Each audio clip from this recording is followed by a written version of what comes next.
I wasn't tagged. I wasn't mentioned. Just a short video. Looping polished. Laughter champagne flutes.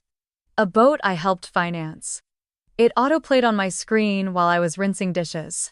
Sunlight cut across the floor in quiet lines. The smell of brewed coffee already cooling beside me. Valora, my sister-in-law, raised a glass on the deck of a yacht I recognized because Lyle and I had gone with her to tour it last fall. She twirled in slow motion. Laughed like she was already 5 glasses in. Belle, her yoga instructor, clinked glasses beside her.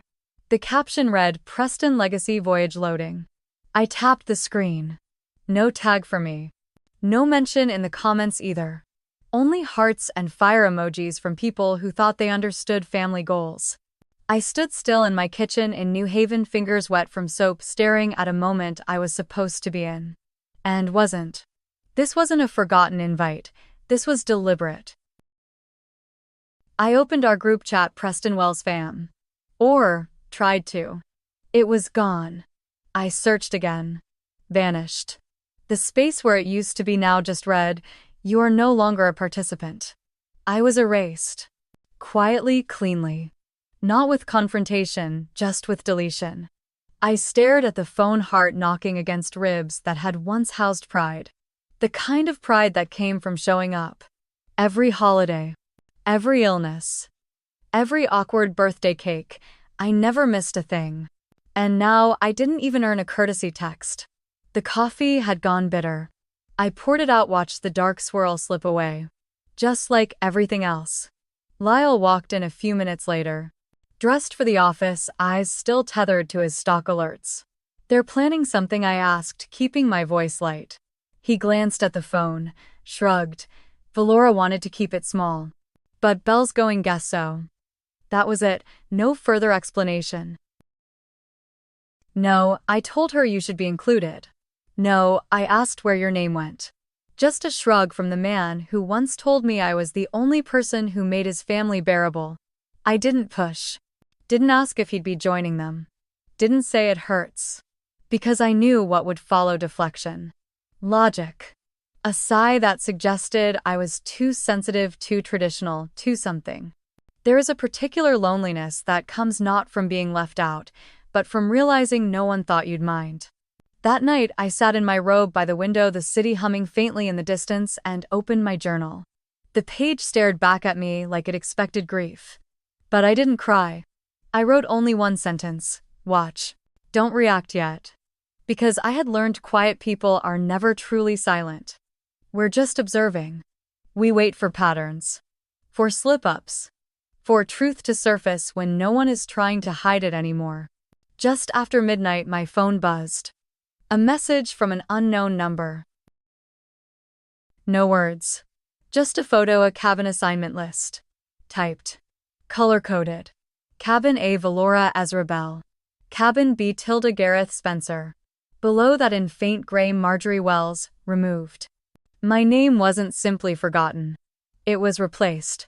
By someone who taught Valora how to stretch her hip flexors. I stared at the screen. My thumb hovered above the message.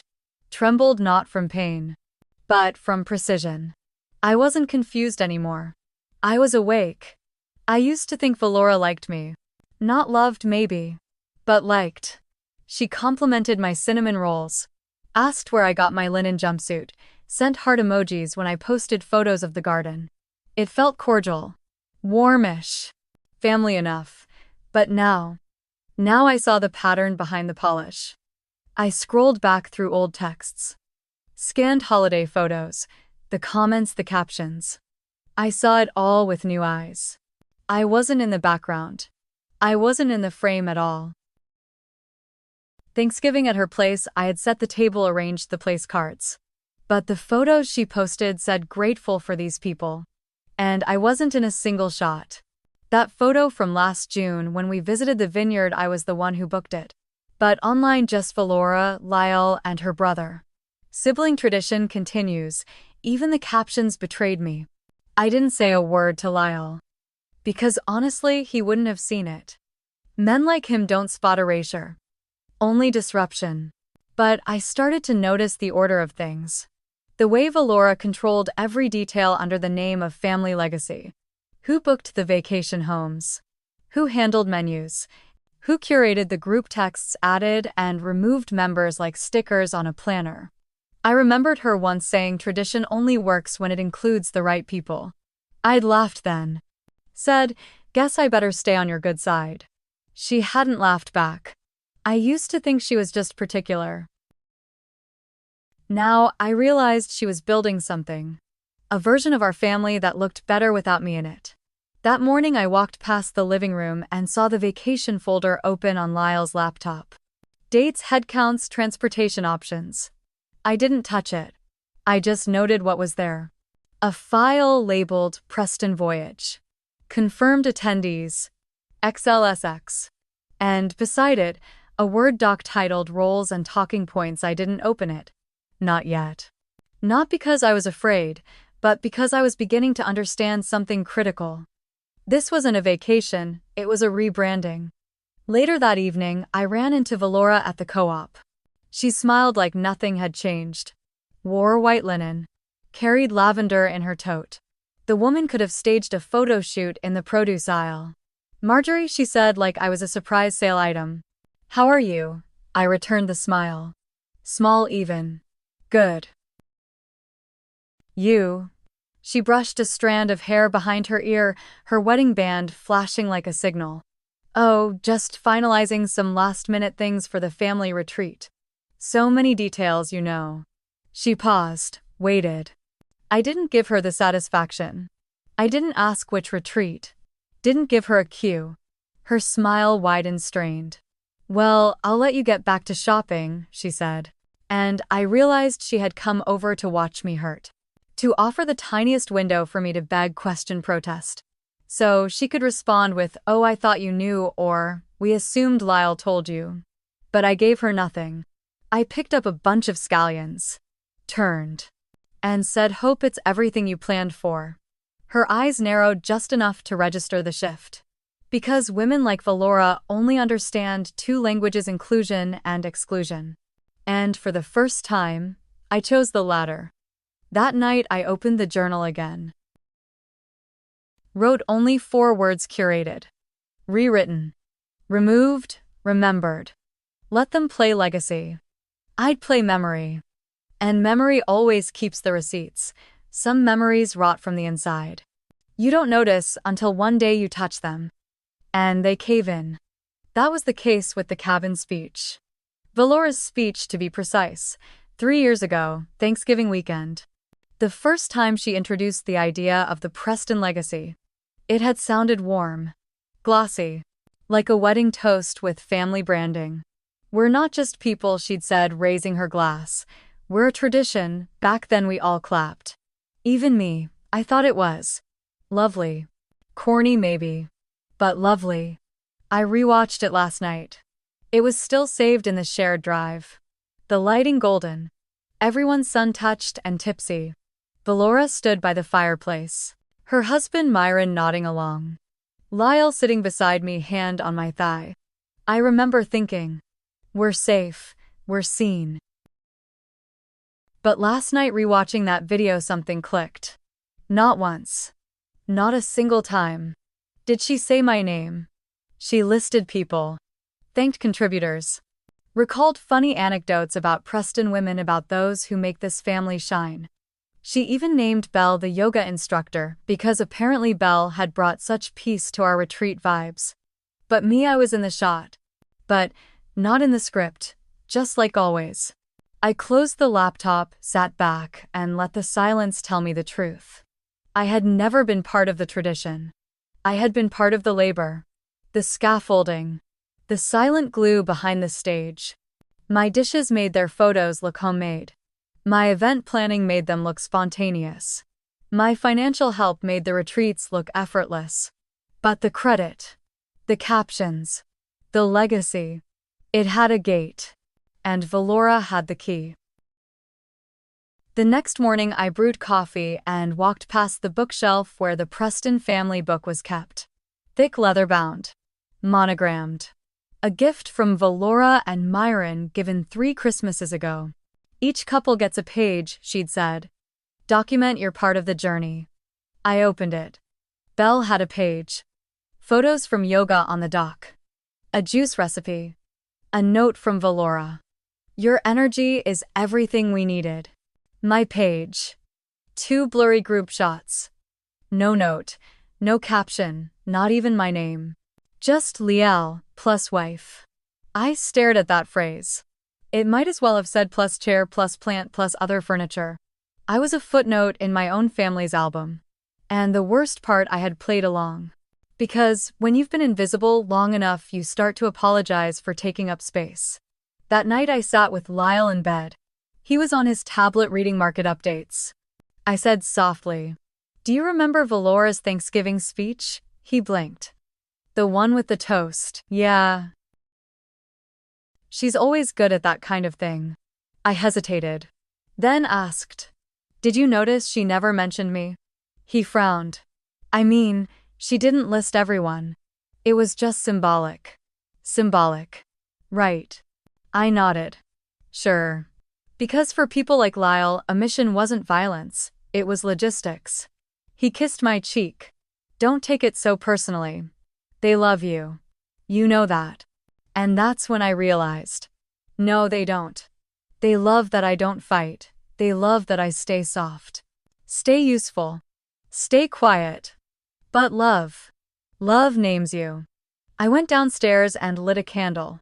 My journal was waiting. This time I didn't write a sentence.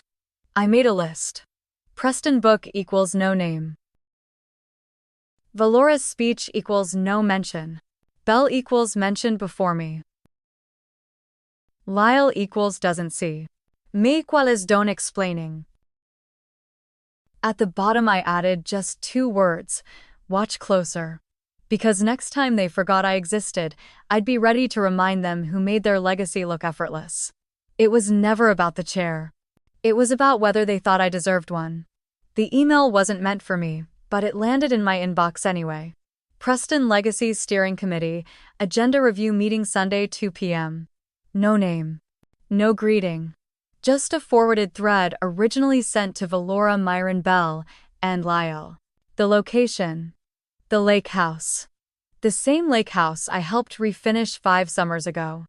I still remember sanding the railings till my fingers bled. They were meeting there. About the legacy voyage. Without me. Again. But this time, I went. Lyle wasn't home. He had work errands. I didn't ask. I just dressed simply. No makeup. Clean jean slate blue cardigan. A pair of silver hoops I hadn't worn since 2019. Driving up the gravel path felt like crossing into a memory I didn't belong to anymore. The gate was open. Of course it was. They never expected me. The voices came first. Valora. Laughing that perfectly trimmed laugh. Belle. Describing some wellness initiative with words like intergenerational embodiment. And Myron always hosting, always deferring to Valora's direction like it was divine command. I stepped in without knocking. No one noticed. They were gathered at the long table in the sunroom. Each had a folder, except one empty spot. A chair, with no folder. No name tag. I sat. Valora blinked. "Oh, Marjorie. We weren't sure you got the memo." I smiled gently. I did. No one offered a folder. Belle shuffled her papers. Myron coughed into his elbow. Lyle wasn't there. Of course he wasn't. He never is when discomfort needs diffusing. They began without me. Spoke around me. Over me. Never to me. Ideas floated: group photo ops, heirloom recipes, Instagram takeovers. I listened. Watched. Noticed how Valora marked certain ideas with her pen bells mostly. How Myron deferred every topic to Valora's vision. How the only time my name came up was about a chair count for the boat. "She'll probably sit with Lyle," Belle said casually. Valora didn't correct her. Didn't even look my way. After 40 minutes I stood up. No one paused. Not even when my chair scraped the tile. I walked to the sideboard. Poured myself a glass of cucumber water. Picked up a coaster from the tray I'd hand-painted last fall. I said calmly, you know, Valora, when we bought this house, Lyle and I, Valora cut in, it's really become such a central space for us. I paused, then smiled again. That's true. Just interesting to see what us means now. She looked at me. For a second I saw something flicker. Not guilt. Calculation. She was measuring how loud I might become. How inconvenient. How dangerous. I let the silence stretch. Then I placed my empty glass down perfectly aligned with the edge of the sideboard. And left. That night Lyle asked, "You showed up," I nodded. Didn't want to miss the vision. He chuckled, bet that made waves. I didn't respond. Because he didn't ask what I felt. Only what I caused. And I was done answering questions that only served to keep me small. Instead I opened my journal. Wrote, they build legacies by omission. So I'll build mine by remembering. The next morning a text arrived. Unknown number. Just one image. A guest list spreadsheet. Next to my name. 2 words in red, non-core. I stared at the screen. I didn't flinch. I simply whispered, "Thank you." Because now I knew I wasn't being left out by accident. I was being written out on purpose. And soon, I'd write myself back in. I never meant to keep it. But some papers don't shred easily. The lake was quiet. A rare thing for Memorial Day weekend. The boat had left earlier full of curated laughter, linen shirts, and summer cocktails named after dead Prestons. I wasn't on it. Of course. But I didn't mind. Because while they toasted legacy, I opened a folder they forgot existed. Years ago, 2016 maybe, Lyle asked me to scan and organize old Preston files, birth certificates, land deeds, bylaws for the Family Advisory Trust. I'd forgotten most of them. But one stuck with me. The 1987 Legacy Charter, signed by Arthur Preston himself. Back when family meant lineage, not branding. Back when the chair at the table didn't depend on social media metrics. Back when wives mattered. And what the charter said was simple: every spouse legally bound by marriage is entitled to a voting seat on all matters of legacy succession. No exceptions, no amendments. And yet here I was, crossed out, replaced, dismissed. So I printed it, highlighted it, folded it once, and slipped it into the back of my journal. Not as threat, as insurance. Because one day, they might forget the rules, but I wouldn't. The next morning Myron texted. Need help setting up brunch tables. Belle forgot the folding ones. I stared at the screen. They still saw me as convenient, invisible when it counted, indispensable when it didn't. And yet, I replied, on my way. Because showing up isn't weakness, sometimes it's reconnaissance. The lake house was already humming. Children giggling, champagne fizzing. Valora adjusting centerpieces like they were works of divine geometry. I greeted no one. Just walked to the porch and started unfolding tables. Belle waved from a distance, careful, like I might carry the scent of confrontation. I didn't. I carried paper in my pocket. Then came the moment. Everyone was seated. Berries glistened under whipped cream. Toasts clinked for gratitude, growth, and generational healing. And Valora stood, holding a polished silver envelope. I'd like to formally welcome Belle as the Legacy Wellness Liaison. Her insight, energy, and connection to our core values. I stopped listening. Because that word again, core. That gate they built with no lock, no key. Just a smile and a shoulder turned away. I waited until she finished. Let the clapping settle. Then I stood. No raised voice, no dramatic pause. Just one question. Has the family charter been amended to exclude spouses? Silence. Then Myron, I don't think Valora stepped in. This isn't about documents. It's about energy alignment. I nodded. Then pulled the folded paper from my journal. Held it up without unfolding. I've kept this since Lyle asked me to organize the files. Maybe you all forgot it exists. Valora's eyes sharpened. She recognized the seal. She didn't say a word, Just sat down, slowly.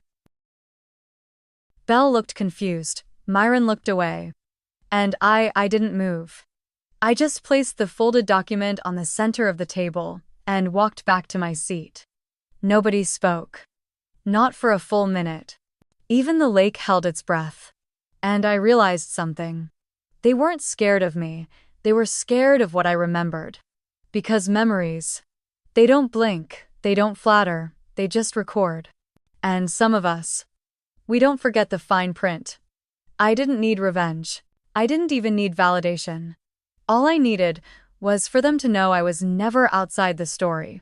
I was just the one holding the first page. I never heard back about the charter. No email, no meeting. No apology. Just silence. Which told me more than any answer ever could. The following week, I stopped checking the group thread. I didn't care what Belle posted, what Valora curated, or what faux candids appeared under the hashtag number Preston Pulse. Because something had shifted. Not in them. In me. I cleared out the cabinet under the stairs, the one with the old beach towels and tangled cords. That's where I stored it all, every document, every photo, every guest list. I ever typed up, every budget I ever balanced for Preston events. All neatly labeled, all forgotten by them. And I placed it in a single cardboard box. Not to burn, not to gift. To archive. Because I wasn't erasing my place, I was preserving it.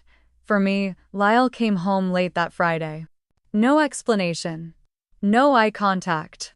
Just set his phone on the counter and asked if we had milk. That's how it always started, casual, deflective, as if the week hadn't happened.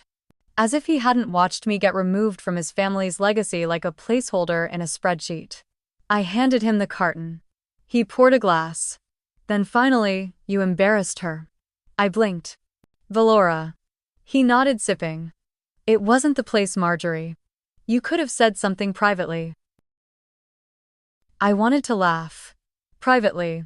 They removed me publicly. They installed Belle publicly. And yet I was the embarrassment. I didn't argue. Just said I didn't say anything they didn't already know. I just reminded them I hadn't forgotten. That night I slept in the guest room. Not out of anger, out of clarity. Because sometimes healing doesn't start with a scream. It starts with space. And space is a form of honesty. 3 weeks passed. Then 4. A single envelope arrived by mail, unmarked except for my name. Inside was a note, not from Valora. From Myron. "They're reviewing the charter. Belle has stepped down. You're listed again as a legacy spouse. But I think you already knew you never stopped being one." I folded it once, placed it in the same journal, and smiled. Not because I was back in, but because I realized I didn't need their table. I had already built my own. At the end of June, I hosted a brunch. Not for the Prestons. For the women I had overlooked while trying to stay included. The cousin who was always too quiet at meetings. The neighbor who lent me folding chairs every Easter. The yoga teacher before Belle who still sent me holiday cards. We had no hashtag. No matching linen, no silver envelopes, just scones, coffee, stories. Laughter that didn't need to be posted to matter. And I looked around. At women who had never asked me to earn my seat. Only to pull one up beside them. And I thought, this is legacy. Not inheritance, not bylaws. Not votes. Just people who remember who showed up. Lyle didn't come. He wasn't invited. And no one asked why. Because peace doesn't always need explanation. Just decision. And I had made mine. I didn't yell. I didn't post a rebuttal. I didn't even confront them at that dinner. What I did was reclaim my space in the story. Because here's what I've come to understand, too late for some chapters, but just in time for this one, being left out quietly is still a form of harm. And so many of us, especially women in families, are taught to ignore that ache. We're told to be graceful, understanding, not make it awkward. So we sit at the edge of group photos. We cook the meals but aren't mentioned in the toast. We fund the vacations but are left out of the itinerary. But silence doesn't make it right. And grace doesn't mean absence. I learned that when someone curates their version of legacy and edits you out, it says more about them than you. And you don't have to scream to reappear. You just have to stand up quietly sometimes and start showing up for yourself. There was a time I would have blamed myself. Maybe I wasn't easy to include. Maybe I didn't belong. But no, I was simply inconvenient to the narrative they wanted. And inconvenient women are often the ones who've done the most, paid the most, carried the most. So here's the truth: I leave this story with family doesn't always come with bloodlines. Sometimes it comes with boundaries.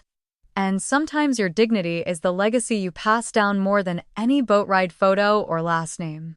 If you've ever felt invisible, if you've watched from the sidelines while others celebrated on something you helped build, I hope you know this. You are not forgettable. You are just too generous in a world that counts only the loudest. Take your time, take your space. And when you're ready, pull your chair back up. Not to their table, to your own. Your turn. Let's talk.